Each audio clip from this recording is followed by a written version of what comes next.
Magandang buhay! Ako nga pala si Bining Lapinit. Tara at samahan mo ako sa paglalakbay sa mundo ng asignaturang Filipino at matuto. Nakahanda na ba ang ballpen, papel at module mo?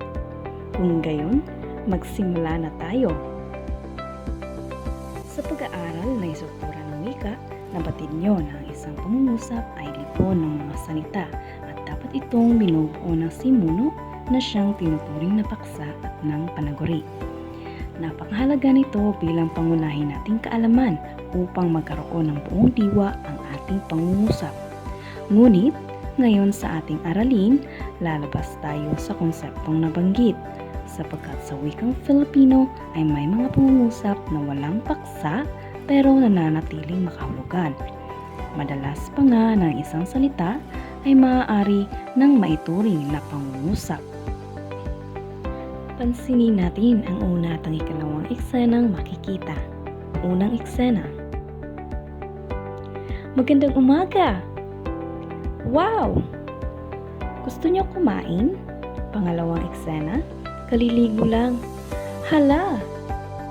Ang mga nasaksihan ay mga halimbawa ng tinatawag ng mga pangungusap na walang tiyak na paksa. Ngayon ay pag-aaralan natin ang mga pangungusap na walang tiyak ng paksa. Iisa-isahin natin ang mga uri nito at magbibigay din ako ng mga halimbawa. Ngayon ay isa-isahin na natin ang bawat uri ng pangungusap na walang paksa. Una ay ang existential. Ang mga pangungusap na existential ay nagpapahayag ng pagkamayroon o ng kawalan. Halimbawa, may mga nagsisipag nood sa kalye.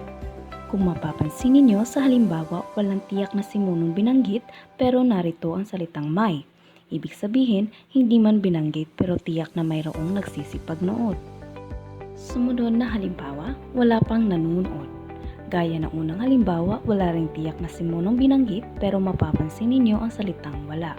Ibig sabihin, may inaasahan pero hindi pa dumadating ang manunood. Sumunod ay ang padamdam. Nagpapahayag na matinding damdamin ng tao.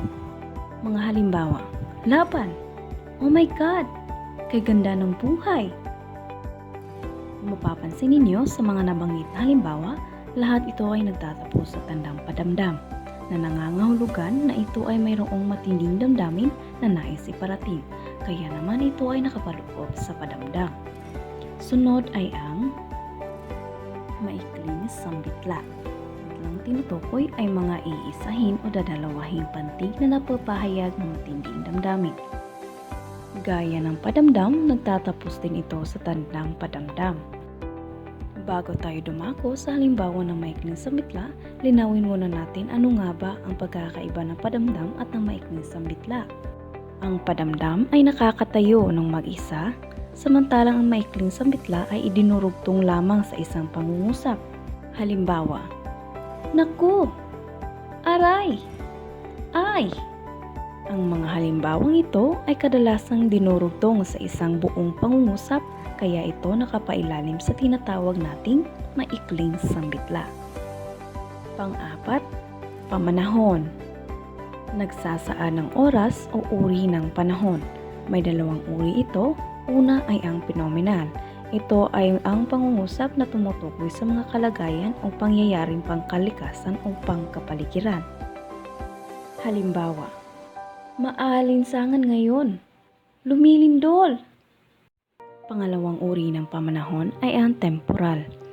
Nagsasaad ng mga kalagayan o panahong panandalian. Halimbawa, alas 12 na, Sabado ngayon. Kung mapapansin ninyo sa halimbawa ng pamanahong temporal, ito ay parehong nagpapahayag ng oras o ng panahong panandalian lamang.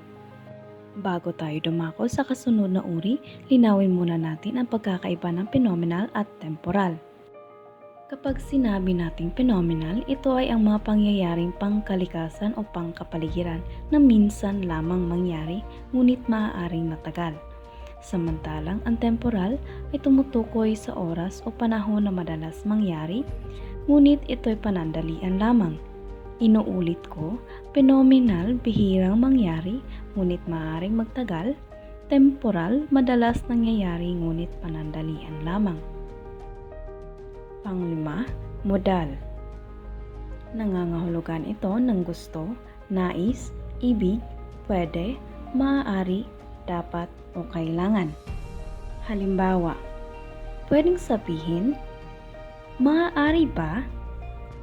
Sa dalawang halimbawang binanggit, pareho itong nagpapahayag ng kagustuhan o ng nais ng nagsasalita. Gumagamit din tayo dito ng mga hudyat ng salita. Gumamit tayo ng salitang pwede at maaari, na naghuhudyat na ang pahayag na ito ay nagpapahayag ng kagustuhan na nakapailalim sa modal. Pang-anim, mga kapandiwa. Nagsasaan ito ng katatapos na kilos o pangyayari. Malimit itong may kasunod na lang o lamang. Halimbawa, kagagawa ko lang, kasasara pa lang, kaka-charge ko pa lang. Sumunod naman ay ang panawag. Matatawag ding vocative ang mga ito. Maaari itong iisahing salita o panawag na pangkamag-anak. Halimbawa, Ginoo, Kuya, Nene, Hoy. Kung mapapansin ninyo sa apat na halimbawang nabanggit, lahat ng ito ay ginamitan ng tandang padamdam. Ito ay dahil ginamit natin ang mga panawag upang tumawag ng atensyon ng ating mga kausap. Sa makatuwid, ginamit natin ito sa paraang pasigaw na nangangailangan ng matinding damdamin. Pero, maaari rin naman tanggalin ang tandang padamdam. Pero syempre, kapag walang tandang padamdam, maiiba na ang paraan ng pagbasa. Halimbawa, Kuya. Pero kapag may tandang padamdam, Kuya! Ang huling pangungusap na walang paksa ay ang formulasyong panlipunan. Ito ay ang mga pagbati, pagbibigay galang at iba pang nakagawian na sa lipunang Pilipino. Halimbawa, mabuhay! Salamat po! Magandang araw! May mga rehiyong di gumagamit ng po at opo, subalit nadarama ang paggalang sa tono o intonasyon ng pagsasalita. Itong mga halimbawang binanggit ay kadalasang ginagamit upang magbigay galang o bumati sa ating mga kapwa. Kaya ito tinawag na formulasyong panlipunan. Bilang pagtatapos, ang mga pangungusap na walang tiyak na paksa ay magagamit sa pagpapahayag ng damdamin at ekspresyon. Bagamat hindi ito ang uri ng pangungusap na may lipon ng mga salita na buo ang diwa at binubuo ng paksa at panaguri, malinaw pa rin itong makakaabot ng malinaw na diwa at mensahe sa ating kinakausap. Ito muli ang 8 uri ng mga pangungusap na walang paksa. Existential, padamdam, maikling sambitla, pamanahon na mayroon 2 uri, ang phenomenal at temporal, modal, mga kapandiwa, mga panawag at formulasyong panlipunan. Hangad kong nakatulong ito sa mahigit ninyong pag-unawa sa ating wika. Inaasahan kong makikita tayo muli sa susunod na paglalakbay sa mundo ng asignaturang Filipino. Mag-ingat at pagpalain kayo. Paalam!